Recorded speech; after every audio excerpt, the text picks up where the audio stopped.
Welcome and thanks for coming out on such a beautiful spring evening. It's great to have you here. I'd like to thank the Arab Student Association and especially Martha Mahmoud for sponsoring this event tonight. I'd also like to thank the Center for Peacemaking for co-sponsoring, especially Jack, Carol, and Simon. My name is Jody Mohammed. I'm a professor in the Department of English and the program in Africana Studies here at Marquette University. And tonight we are very honored to have with us Hedy Epstein. Hedy Epstein is an American political activist known for her strong support for the Palestinian cause through her work with the International Solidarity Movement and for her willingness to speak out for justice for Palestinians from one whose background is that of a Jewish refugee from Nazi Germany. Ms. Epstein was born to a Jewish family in Freiburg, Germany, and in 1939 fled Nazi persecution via the Kindertransport to England. All but two of her family were killed at the Auschwitz concentration camp during the Holocaust. During World War II, she worked in munitions factories and joined a group of left-wing German Jewish refugees who hoped to reintroduce democracy in their homeland. Some 60 years later, she was interviewed about this experience for the film Into the Arms of Strangers, Stories of the Kindertransport. After the war, Ms. Epstein worked with the Allied occupying forces in Germany, and she also worked on that infamous doctor's trial at Nuremberg of medical doctors accused of engaging in human experimentation in the Nazi death camps and elsewhere. In 1948, she immigrated to New York City, then moved to Minneapolis, and then on to St. Louis, Missouri, where she currently lives. Upon hearing the news reports of Shabra and the Shatila massacre committed during Israel's 1982 invasion of Lebanon, Hedy Epstein began to study the Israeli-Palestinian conflict and to express opposition to Israel's actions. In 2001, she founded a St. Louis chapter of Women in Black, a women's anti-war movement, first founded by Israeli women in Jerusalem after the beginning of the First Intifada, to protest human rights abuses by Israeli soldiers in occupied Palestine. And in 2002, she traveled to the West Bank to work with the International Solidarity Movement. Hedy Epstein has written many articles on social issues that have been published in local, national, and international newspapers and journals. In addition, her autobiography, Erinnerung ist nicht genug, Autobiography von Hedy Epstein, Remembering is Not Enough, the autobiography of Hedy Epstein, was published in May 1999 by Unrast Verlag, a German publishing company. She's received many awards. Among the most recent are the 2005 Imagine Life Education Through the Media Award and the 2008 American Friends Service Committee Inspiration for Hope Award. So we're just really honored and excited, and thank you for being with us here tonight. So everyone, please join me in welcoming Hedy Epstein.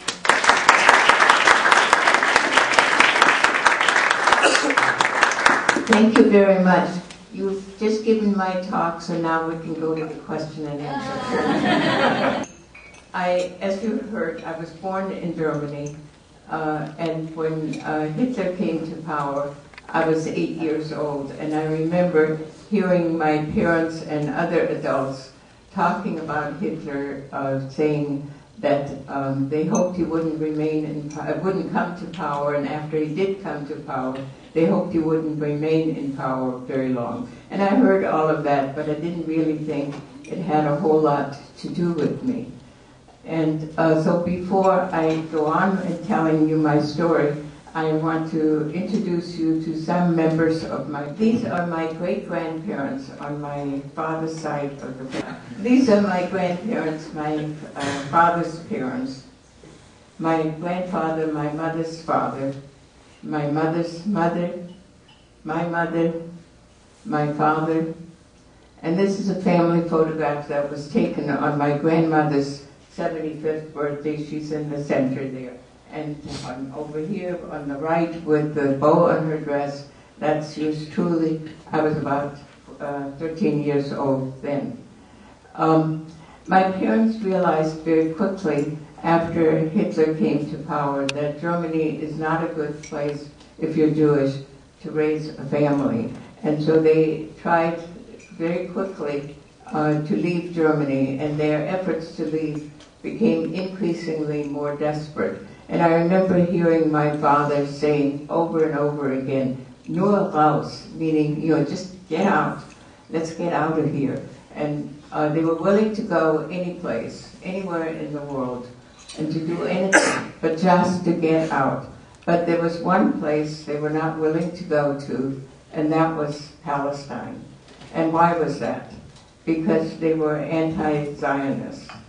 And as a young child, I didn't totally understand what a Zionist or an anti-Zionist is, but if my parents were anti-Zionist, then I was an anti-Zionist too. And I remember going very proudly to my grandmother's house, my father's mother, saying, "Grandma, I'm an anti-Zionist." And she goes, "Don't say that, don't say that." And no, but I am. And Mommy and Daddy are anti-Zionists also. As time went on and my parents became increasingly more desperate to get out of Germany, because of incrementally, life for Jews in Germany became more difficult. The civil rights, some of the civil rights that you and I maybe today take for granted were taken away from Jews one by one. Like in 1935, for instance, Jews lost their German citizenship. And once you lose your citizenship, you lose a lot of your civil rights. The first major act of persecution against Jews in Germany happened on November 10th, 1938. That period's been referred to as Crystal Night or the Night of the Broken Glass. And what I'm going to tell you, what my experience was at that time, is similar to the experience of Jews wherever they lived in Germany or Austria. Austria had already been annexed to Germany. I attended school in a neighboring community, and I left that morning for school just like any other morning. And I remember it was a very cold but sunny morning. And on my way to school, I passed the home of a Jewish dentist. The husband of the family also had his dental practice in the same building. And all the windows in that building were broken. I didn't know why, but assumed it's because the family is Jewish. But I continued on to school. Classes started punctually at 8, and at about 8:30, I want to show you. This is the school that I attended. At about 8:30, the principal walked in, and he talked to all of us. And I was the only Jewish child in the class. And he suddenly stopped talking, pointing his finger at me and said, "Get out, you dirty Jew." And I heard what he said, but I just could not believe that this man, who I thought was a very kind, gentle person, that he would say something like this. And so I asked him to repeat it, and he not only repeated it, but he came over and grabbed me by the elbow and shoved me out the door. And as I was standing out in the hall, all kinds of thoughts went through my head. Like, what did I do? Did I fall asleep? Did I not pay attention? What am I going to tell my parents? And there were no answers to those questions. But as I was asking myself this, as the children came out of the classroom, put on their coats, and some pushed or shoved me, others called me dirty Jew and some other names, and then they all left. And I had no idea where they were going. And so I went back to my classroom, sat at my desk, got out a book, and tried to study. But a few minutes later, there was a soft knock on the door, and in came the only other Jewish child in the school, a boy by the name of Hans Dolacher. Hans was a year younger than I, in a class below me, or a grade below me, and he had the same experience as the one I just described. And he asked me, "What should we do?" And I said, "Hans, go back to your classroom, sit at your desk, study, just like I'm doing." But he said, "No, I'm scared. Can I stay here?" And I said, "Sure." And then he went over to the window and he looked out, and he stood maybe by that window an hour or an hour and a half, when he suddenly became very excited. And he said, "Come here, look." And what we saw were men and boys, 4 in a row, chained to each other, chained to the ones in front of them, chained to the ones behind them, accompanied by SS. SS were the Nazi stormtroopers, the Nazi elite. And they were hitting these people with whips and urging them to walk faster. we decided, we didn't know who these people were, but we decided they're probably Jews. And so we decided to leave school and go back home. As I approached my home, and it's the house on the left, we lived on the second floor of that building. And you'll notice on this photograph, which I took in 1947 when I was back in the village the first time. The windows of the shutters are closed on the second floor. They're open downstairs. The shutters were always open during the daytime, and they were open when I left for school that morning. But when I came back, they were closed. All the shutters were closed. The door was locked. Nobody answered the doorbell. And I later found my mother at my aunt's house, and she told me that about 10 minutes after I left for school that morning, some Nazis came to the house and arrested my father. They called that protective custody at that time. He was still in his pajamas. They wouldn't even give him a chance to get dressed on this cold morning. And after he was taken away, a couple of the Nazis stayed behind, and they broke all the windows, some furniture, and some dishes.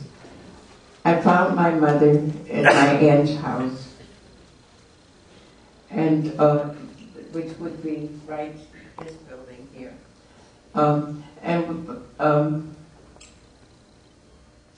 But shortly after I got there, and my aunt and my mother had been looking out the window, and I joined them there. And the reason we were looking out the window is because we heard that the men and boys or Jewish men and boys, who had been arrested that morning had been taken to Village Hall, and you could see Village Hall in the next block over. And we were hoping to see the men and boys come back home soon. And soon after I arrived there, they did come out of Village Hall. We're being marched down the street right past where my aunt lived. And it was the same sight I'd seen earlier that morning. But in this group was my father, my uncle, and many others I knew. And my father, we had no idea where they were taking them, when they would be coming back home. It turned out, we found out 2 weeks later, they were taken to the concentration camp Dachau, which was the first camp the Nazis constructed soon after they came to power. My father returned home 4 weeks after he was arrested. He was no longer the father that I knew. He was an old, broken, very sick man. But after he was relatively well again, the efforts to leave Germany were resumed, and the focus changed, though. Until then, we hoped to leave as a family unit. It was now decided if one of us can leave, hopefully the others can follow soon thereafter. And the opportunity came for me on May 18, 1939. I left on a children's transport, or a kinder transport, as it was called, for England.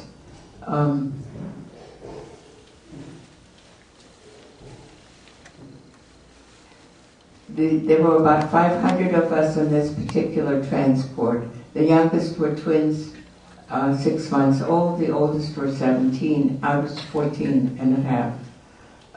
Some of us were placed in foster homes, others in institutional settings. England took in almost 10,000, mostly Jewish children, after during the 9 months preceding World War II, and would have taken more except the war broke out. I wore this tag on a string around my neck as my identification. I was child number 5,580. I remained in contact with my parents until England declared war on Germany. Then you could correspond only through the Red Cross, sending 25-word messages. On October 22, 1940, all the Jews from that section of Germany where I come from, southwest Germany, were deported to a camp which was located in what was then Vichy, France. France was already occupied by the Nazis, but Vichy, the southern part of France, sort of seceded from the rest of France and collaborated with the Nazis, and there were several camps there. In the summer of 1942, or in September of 1942, those of my family members who survived the camps in France were all sent to Auschwitz and perished there. I came to this country in May 1948, which was about the same time that Israel became a state. And I had some really mixed feelings at that time. On one hand, I was glad that there was a place for people to go to who survived the Holocaust, who could not or maybe chose not to go back to their place of origin. But on the other hand, I remembered my parents' anti-Zionism, and I was afraid that somewhere down the road, no good would come of this. What that might be, I couldn't possibly imagine. But I was new in the United States, and new impressions, new things to learn. And so Israel and Palestine were on the back burner of my interest and remained there for a long time. And then in 1982, I got what you might call a wake-up call. I learned about the massacres in the two refugee camps of Sabra and Shatila. And I needed to find out what was that all about. Who was responsible for that? Who was adversely affected by that? And what happened between 1948 and 1982 when I paid little or no attention to that part of the world. And as I learned more and understood more, I became increasingly disturbed about the policies and practices of the Israeli government and the Israeli military vis-a-vis the Palestinian people and Palestinian land. And as I learned more and understood more, I began to speak out and speak out publicly against those policies and practices. Fast forward now to 2003. In St. Louis, where I live, since soon after 9/11, every Sunday evening at 7 o'clock that we hold a vigil. First it was hoping that the war in Iraq would never start, and since it started, in opposition to that war, including in opposition to the war in Afghanistan and Pakistan, and now I guess we can add Mr. Gaddafi's country to it. And I participate in that vigil every Sunday whenever I'm in town. And in September of 2003, I was attending that vigil when my friend Diane, standing next to me, asked me, "Have you ever thought about going to Palestine?" And I was absolutely shocked by my own response, which was, "Yes, I'm going." Well, wait a minute. What did I just say? I hadn't made any plans to go, but apparently subconsciously I had been preparing myself to go. And when she asked me that question, my subconscious came to the fore, and I said, "Yes, I'm going."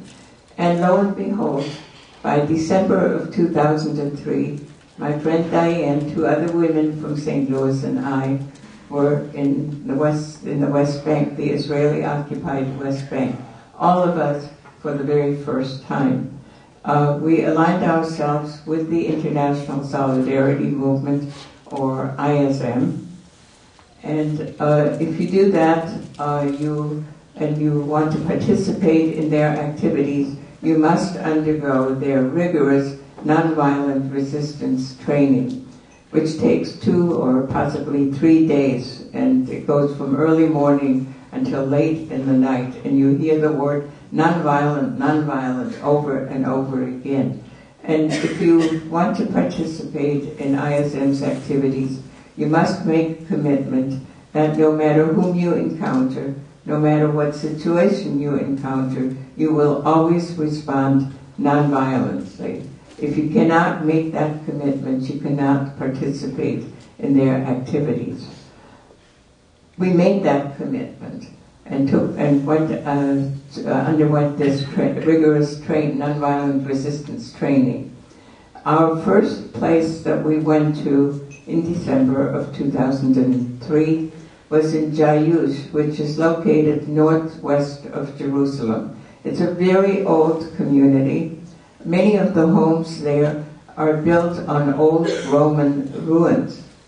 And we, after traveling all day long, although it should have taken us only a couple of hours, but in order to get through all the checkpoints and all the roadblocks that the Israelis put up, we didn't really arrive there until about 4:30 that afternoon. And we were tired, we were hungry, and we needed a place to stay. And so we contacted the ISM volunteer who was working in the community on a long-term basis. And when we told him what our needs are, he immediately went on the phone, made one phone call, and when he got off, he said, I just spoke to the family, and he mentioned the name, and he said, I'm going to take you over there, they're going to put you up, they're waiting for you. And by the time we got over there, 5 minutes later, the lady of the house was already in the kitchen, busy preparing some food for us. And we were fed, we were housed, we were loved, we were beautiful, welcomed, we were taken care of. We experienced Palestinian hospitality, which is unlike any hospitality that I've ever experienced anywhere. And this was only the very first time. And I've made it a point each time that I've been there, and I've been there 5 times since 2003, I make it a point to try and stay with Palestinian families. And each time it's the same wonderful, magnificent Palestinian hospitality. You know, in this country, if we call up somebody at 4:30 in the afternoon and say, could you feed and house 4 people? The answer is probably going to be, well, I have a meeting tonight and tomorrow morning I have a doctor's appointment and can't do it this time. Call me some other time again. That will never, ever happen in Palestine. No matter what they may need to do, they will always open their home to you and welcome you with so much love and so much care and consideration. The next morning, Jayush at that time was not yet surrounded by a wall, but it did have an electrified fence, and there were 2 gates in that fence, on the north gate and the south gate. And apparently the Israeli soldiers had told the people, the farmers in the community, whose land was on the other side of that fence, so they couldn't freely go there. That the soldiers said the north gate will be open at 9 o'clock tomorrow morning.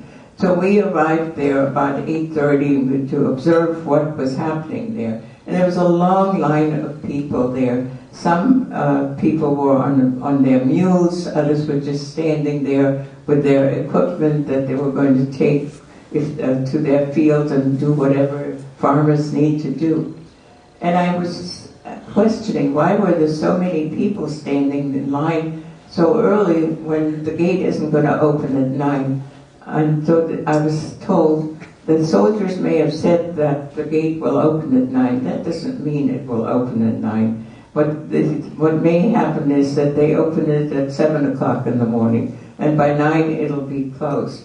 And so knowing that this could happen and has happened in the past, people line up very early to be sure that they can get across to their fields and do whatever it is they need to do. About 9:30 or so, the 2 soldiers arrived and they opened the gate. And one by one, people were allowed to get through. They had to show their identification papers. They were asked some questions.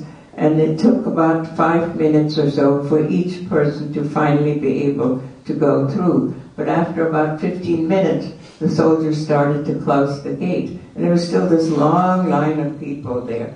And so I went over to the soldiers and said, why are you closing the gate? Look at all these people standing in line. Security. And I heard that word, security, over and over again, no matter what my questions were. Everything was always because of security. I think it's probably become a Hebrew word, or an English word that's become part of the Hebrew language. They would not continue leaving the door or the gate open. Now, or for quite some time or since then, the wall is completely surrounds Jayush, and it's very difficult to get in and out. In order to do that, you need to get permission from some authority in Israel, which usually is not granted, and sometimes when it is granted, it's totally useless. Maybe the husband of the family asked for permission to go to his land, and permission is granted to his 2-year-old child. Well, that 2-year-old can't go and take care of what his father would be able to do. You know, that wall which snakes through Palestinian land, sometimes as much as 5 or maybe 10 miles into Palestinian land, is 25 feet tall. I'm 5 feet tall, so imagine 5 of me sitting or standing on top of each other. That's how tall that wall is. And, you know, in Israel it says it needs this wall to provide security for its people. And if they feel that way, they certainly have every right to build such a wall. But they must build it on their own land. And it is not on their own land. It is always on Palestinian land. In the process of it being constructed, Palestinian homes, businesses, Palestinian olive groves are being destroyed. And people are, you know, no longer have a way to move around the way they should be able to move around. And in some places now, I've noticed later on, they've built almost like another wall on top of the wall. It's not actually a wall, but it's razor wire that is on top of the 25 feet tall wall. And the aquifers, the water resources, are always on the Israeli side of the wall. And in some places, you know, who lives on one side of the wall? Palestinians. And who lives on the other side? More Palestinians. How does that provide security for Israel? I don't understand that. I want to share with you my experience when I left the very first time in January of 2004. I had mentioned earlier that 4 of us from St. Louis came to the West Bank. 2 of us decided to stay longer, and my friend Diane and I decided to return earlier. And so the 2 of us went to the airport in Tel Aviv, and as soon as we arrived there, we were separated. Diane was told to go to the right, and I was told to go to the left. I didn't understand that, and I was trying to make some sense out of something that didn't make any sense to me. And I thought, well, Diane is Christian, so maybe the Christians go to the right and the Jews go to the left. I was then told to go to passport control. Everyone has to go there. And you turn in your passport and your ticket. And the young woman there typed something, I guess information about me, into the computer.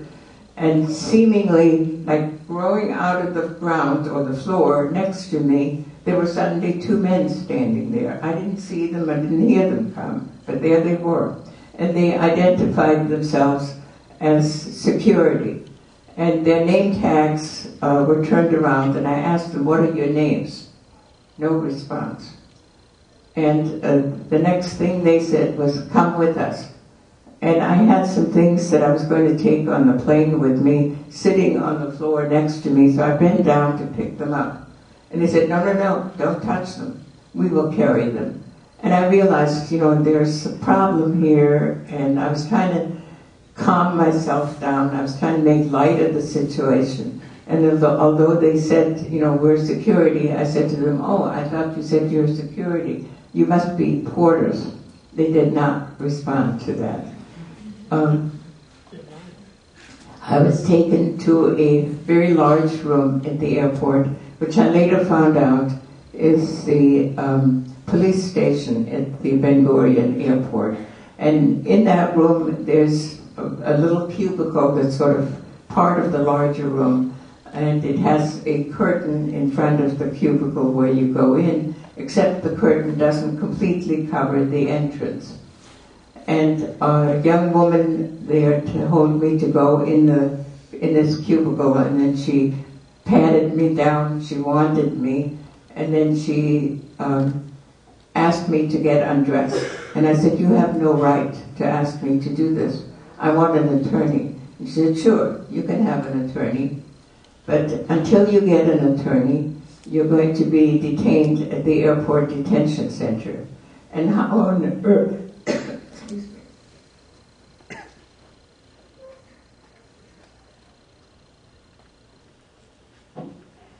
And how on earth was I going to get an attorney? They had taken my cell phone away from me. I had no way of contact with the outside world. And I was wondering, what is happening to my friend Diane? Does she have to undergo the same thing, or maybe worse? And maybe she's already on the plane going home. I had no way of knowing. But I decided, one of us has to get out of here and be able to return to the United States. And maybe it's me, and maybe Diane has more problems even than I have, and maybe I can help her. And so I submitted to this. And as I was getting undressed, I asked this young woman, why are you asking me to do this? And she said, because you're a terrorist, because you're a security risk. Now maybe I should have warned all of you beforehand that you're in the room with a terrorist. So if any of you, if that bothers you, and feel free to leave, I won't hold it against you. Nobody's leaving. You're very brave. You're very courageous. Thank you. And after I was undressed, I was told to bend over. And I said, why?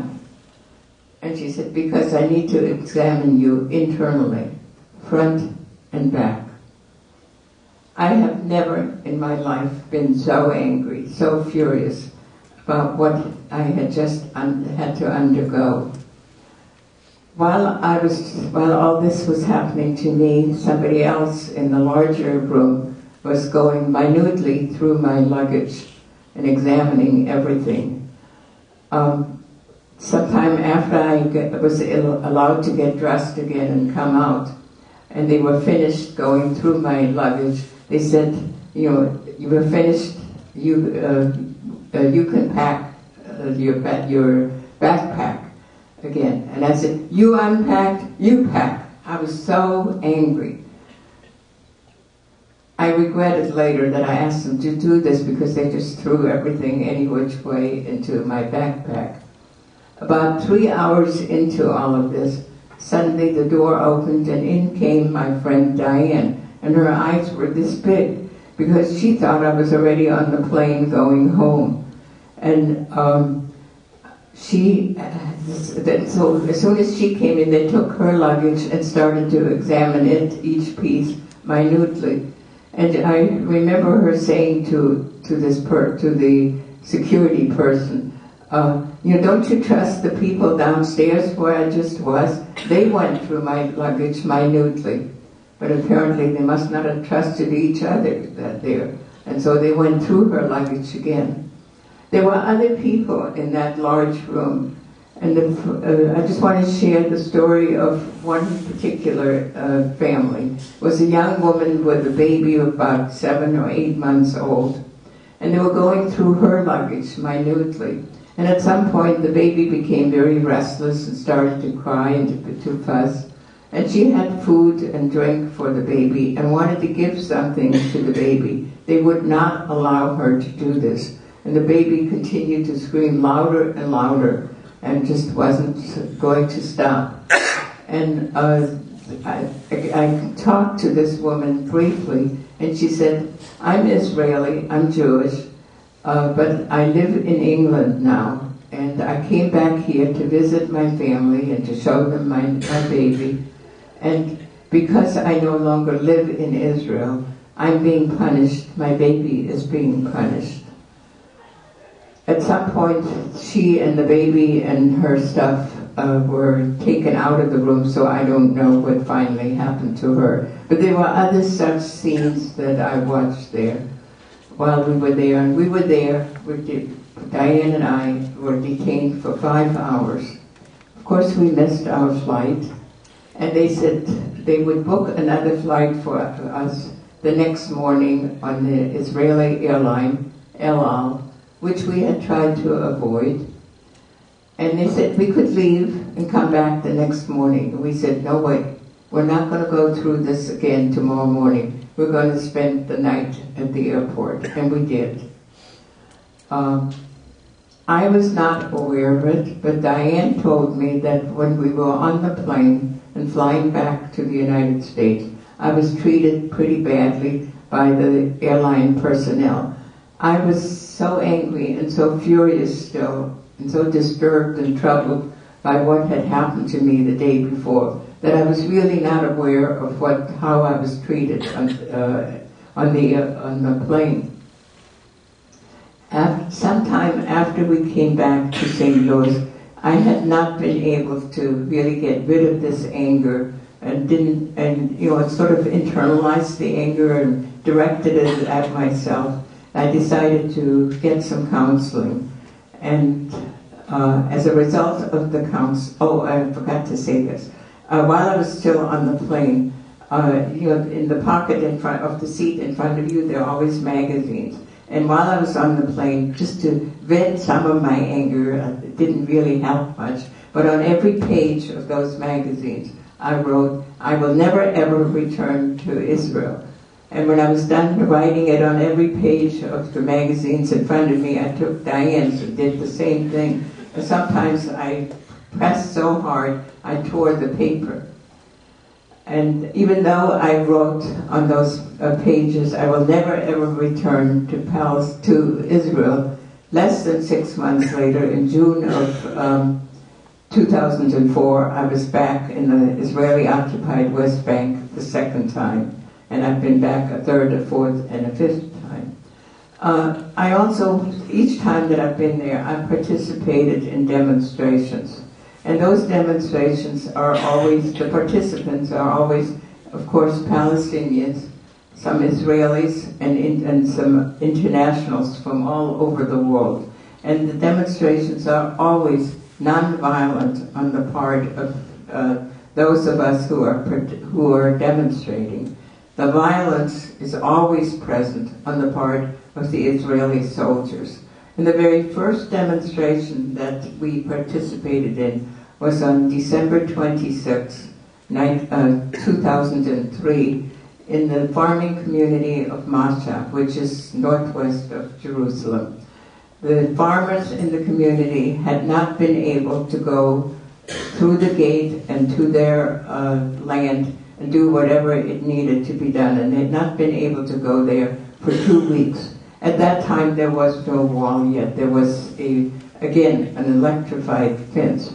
And the purpose of this demonstration was to march from this village to where the fence was and try to open the gate. And if we succeed in opening the gate, not to go through it, just to symbolically open the gate. And so it was a very well-organized demonstration.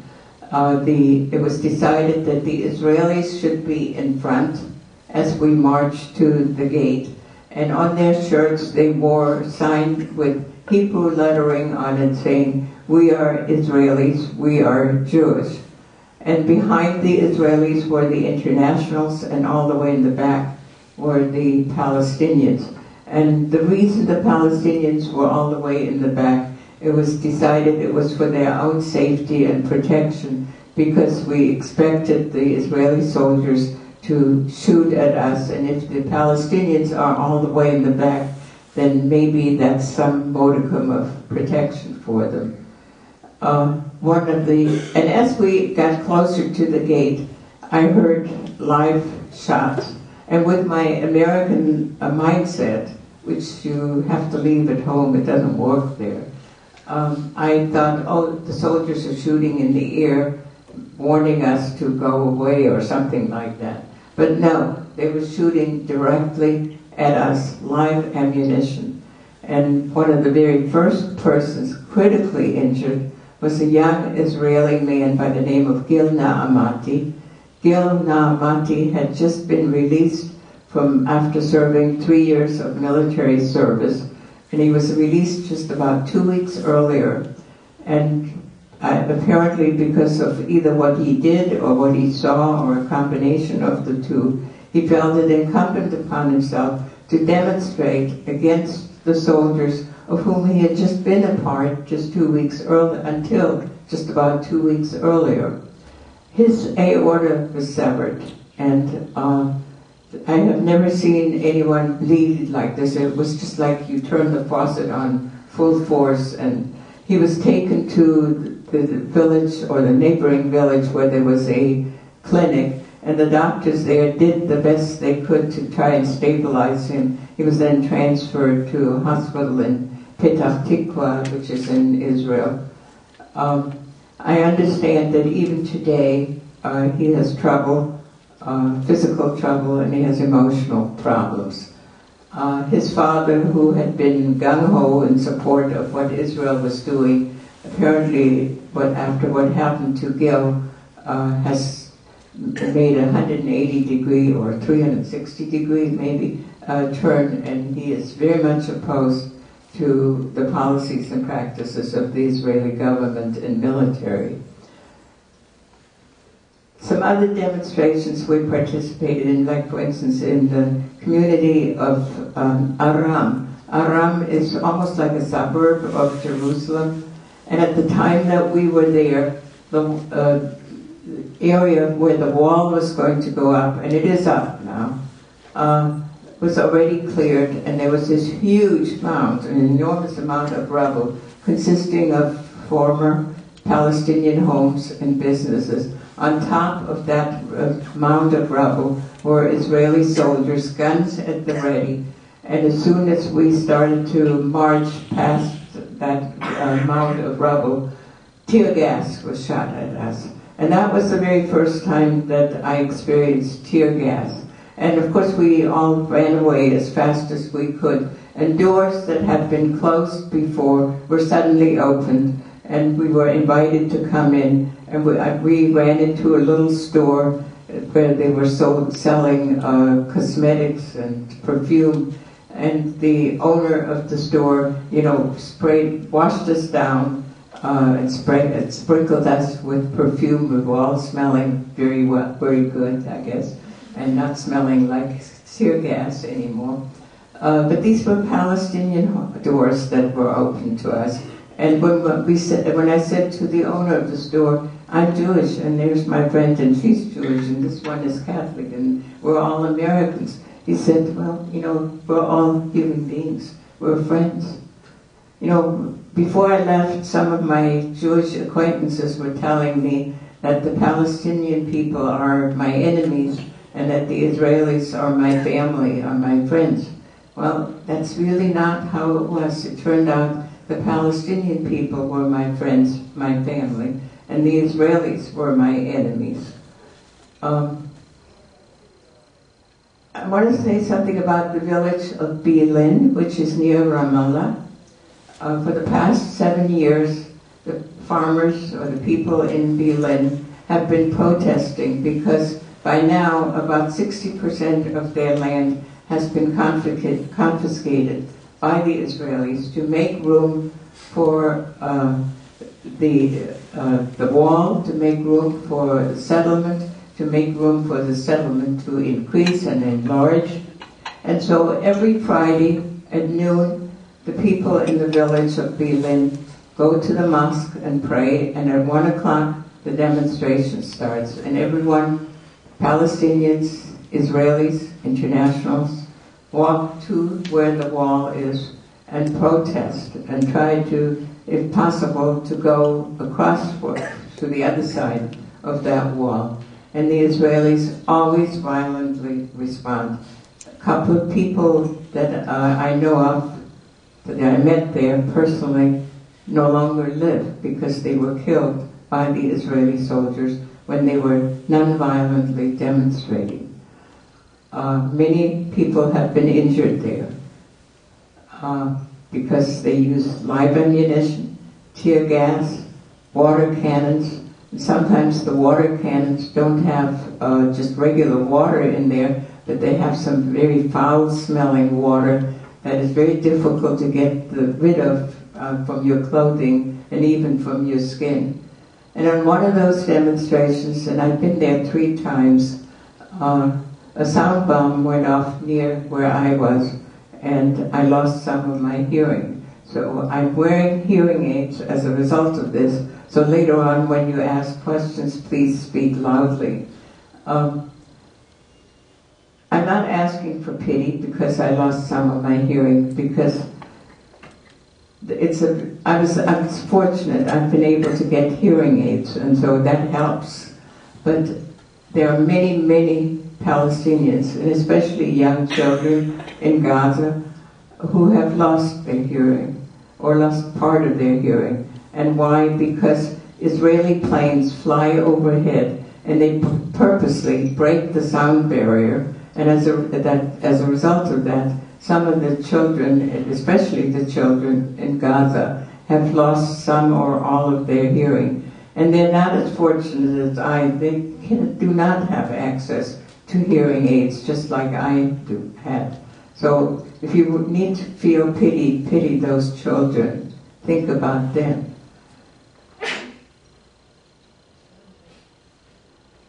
I want to share a conversation I had with a young Palestinian man. At the time, he was probably about 23.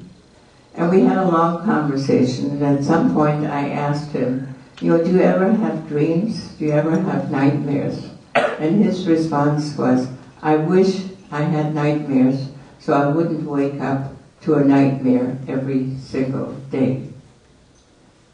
That response tells a lot, I think.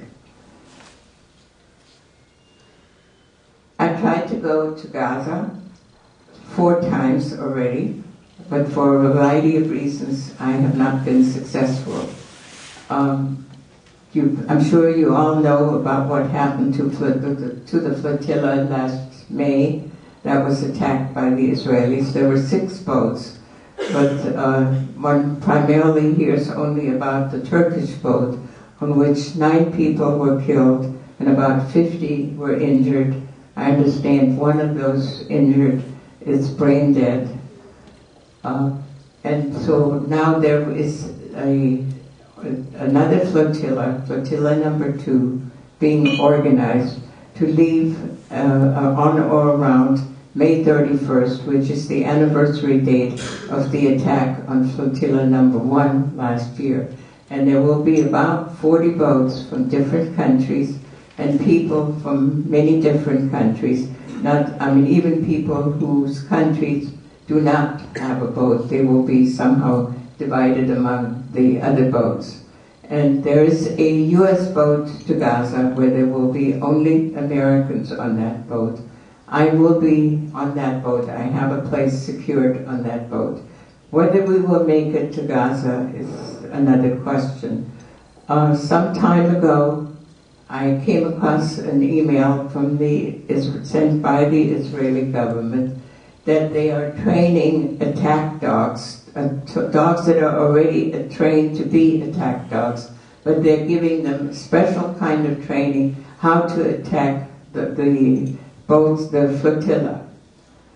I've never been afraid. I am petrified of these dogs. Somehow I feel there's still a possibility, though it may be very remote, to reach the humanity of the Israeli soldiers that we may encounter. But how do you reach a dog? I don't know. But I will go, as afraid as I am. And just a couple of days ago, I came across another email, also from Israel, that they have created a special committee or commission that is studying how to deal with the flotilla when it is underway. So we can assume that we will be attacked. What will happen, how it will transpire, I don't know. You may want to contact your representatives and may share this kind of information. You may want to check it out first. Don't trust me, don't believe me, what I'm saying.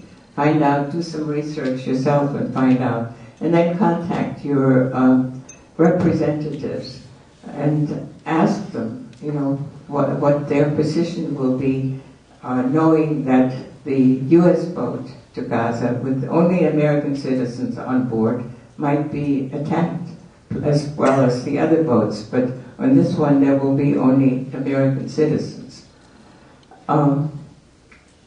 I've talked a lot, and I really would like to hear from you, what you have to say, what questions you have. And later on, you might want to come up here and look at some of the things that I have displayed here. For instance, here I have 2 spent tear gas canisters. If you, the box that it's in has nothing to do with it, it's just a container for them. But if you do touch them, I would suggest that you wash your hands afterwards, because there is still some powder in there, and I don't know if it is lethal or not. What's called a rubber-coated bullet. It's really a steel bullet with a very thin coating of rubber around it. And it does as much damage almost as a regular bullet. I have some pieces here of someone's home in Palestine whose home was demolished. There's several other pieces here from another home that was demolished by a Caterpillar bulldozer, made specially in Peoria, Illinois, with your tax dollars to demolish homes, to demolish olive groves, to demolish businesses, to make room for the wall, which will provide security, allegedly, for the Israelis. I have some drawings here that are made by Palestinian children, and how they perceive their life.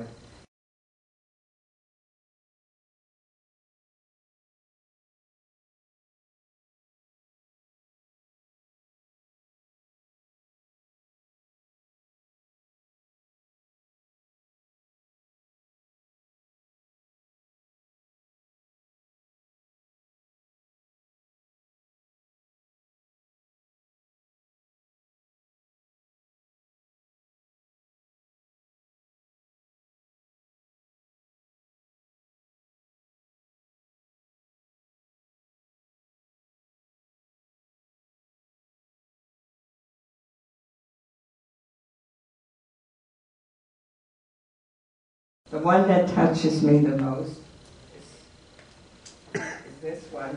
It's made by a first grader, a 6-year-old, or at the time was 6 years old. It's the piece stuff locked up tight in a cage. So I'm turning it over to you. I want to do one more thing before I turn it over to you. I'm sorry.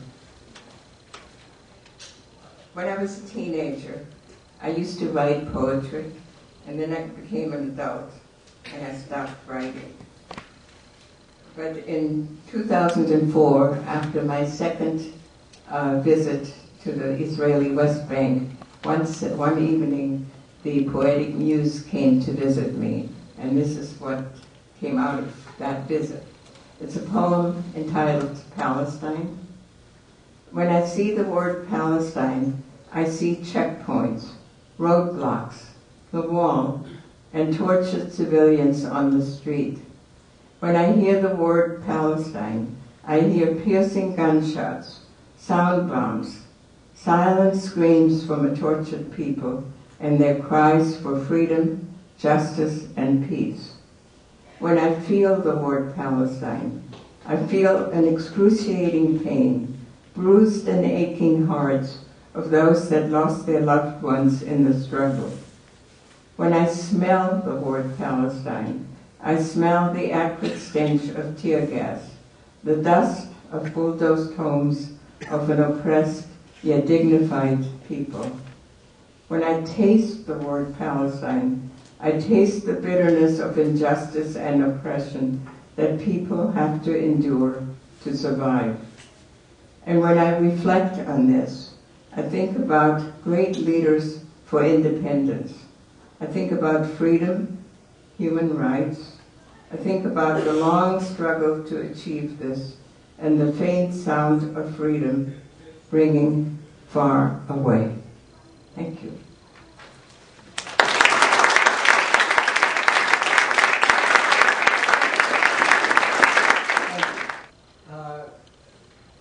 Hedy, demand to Marquette students who want to do something if they are moved by what you've had to say tonight? What is your advice concretely to Marquette students? To the students? Yes.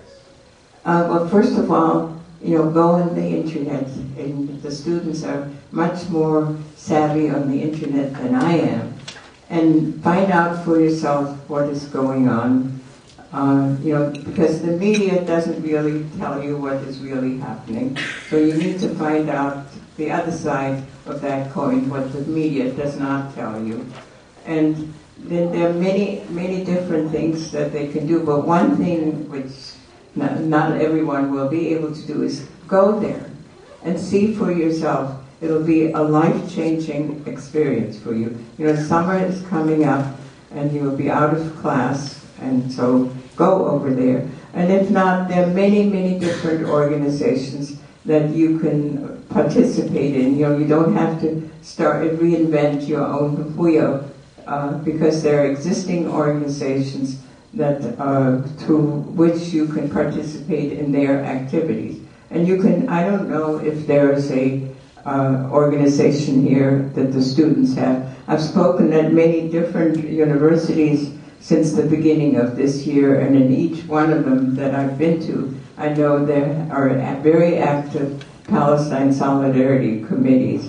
Like I've spoken at Rutgers University, George Washington University, the International University in Miami. I mean, you might even want to contact those committees at those universities and get some help from there.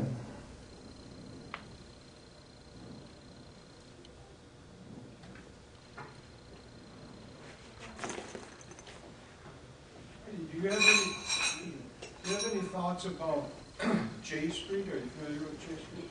Yes, I'm not a member of J Street, and I'm purposely not a member of J Street. I do not agree with their philosophy or their goals. They're still talking about a two-state solution. The two-state solution is no longer possible. That's a thing of the past, and a long, long ago past. Also, I just saw, they had a conference just recently, and in Washington, I believe, and they are talking about, they said they were going to contact Netanyahu, Israeli Prime Minister, to open doors for a relationship with him. Sorry, but I can't see that is the way to go. I mean, whoever wants to believe in what J Street stands for and participate, so be it. I'm not going to stop anyone. But I will not have any part of J Street's practices or activities. Yes? If you were so mad Could you speak up, please? Sorry. If you were so mad about what happened on your first trip, what prompted you to keep going back?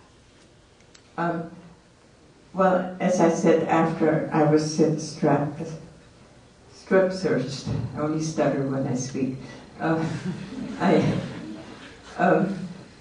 was just full of fury and anger, and I got some counseling, and I was able to channel that anger in a positive direction, and the direction was it enabled me to go back and to witness what's happening on the ground.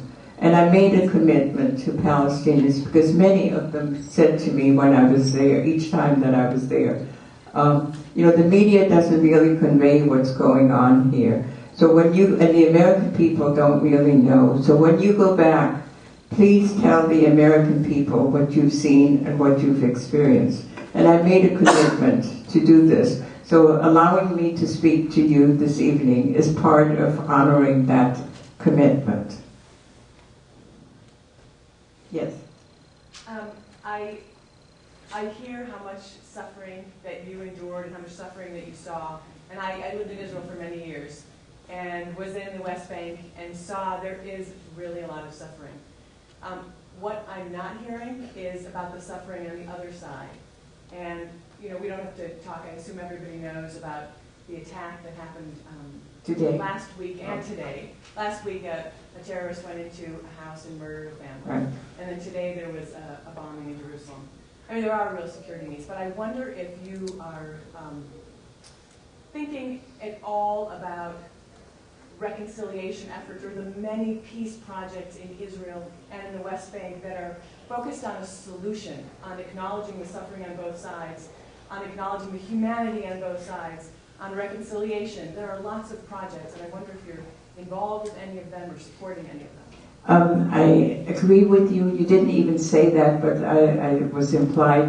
What my presentation was one-sided. I agree with you, even though you didn't exactly say that. But when the people that you associate with, I assume, when they make their presentations, it is also one-sided, and it is the other side. And they're doing a good job. They don't need my help. It is the side that I present that does not get the kind of publicity that your side gets. And so that's my job to do what I'm doing, and you do, I'm sure, very well what you do. But you do not present the Palestinian side in your presentations. Well, when I'm talking about the side of peace, focusing on peace and a solution, well, I'm demonizing one or the other of the sides. Well, the Palestinian people who are non-violently resisting, they are freedom fighters.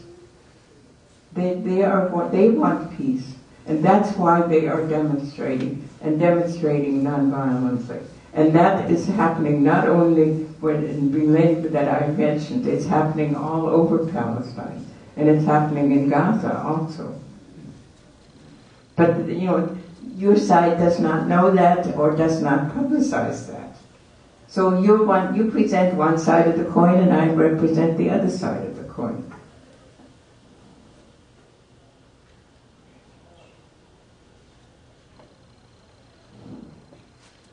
Yes. I would just make a couple of quick observations, if you don't mind. One is that your experience, your life experience, really transcends Israeli, Palestine, Nazi, Judaism. Your experience is one of suffering with people. And your speaking to us tonight helps us understand suffering a little bit. I think to a certain extent, you talk to somebody like me, I'm a suburban kid, grew up in Milwaukee, nobody ever shot at me. You know, I've never had any serious problems. Don't put yourself down. No, it's bad enough when other people do it. You don't need to help. I don't envy the experience, but I'm just saying that is sort of you're from another planet in that respect. No. I was born on this planet. No. And I assume it was a normal birth, although I don't really remember that.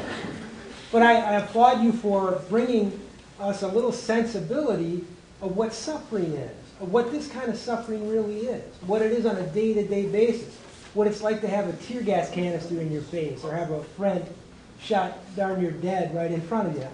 These are things we don't know about. We don't experience those things. And those things are not good, and those things are not right. And it's good for us to hear that, whether it's in Palestine, whether it's in Libya, you name it.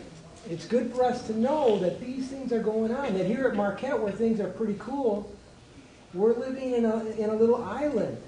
There's a lot of injustice in this world. Right, and it's important that we, get out of our little cocoons and find out what is happening. There's things happening not only in Libya or in Palestine or in Israel. It's things happening maybe right here on this campus. I don't know. Hopefully not. And what is happening in your community, and you make a decision. You can't do everything. But, whatever strikes you that you want to correct the wrong that exists and make it right, or do the best that you can, make a decision and participate. Don't say somebody has to do something about it. Every one of us has to be that somebody who does something about it. And none of us can do everything. But if each and every one of us takes some responsibility to right a wrong, and maybe I'm an idealist, but maybe someday if we do all this, we can all live in peace and harmony together. And I'd like to experience that. So please help me.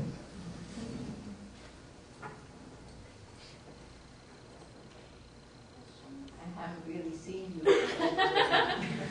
Any other questions? All right, well, join me in thanking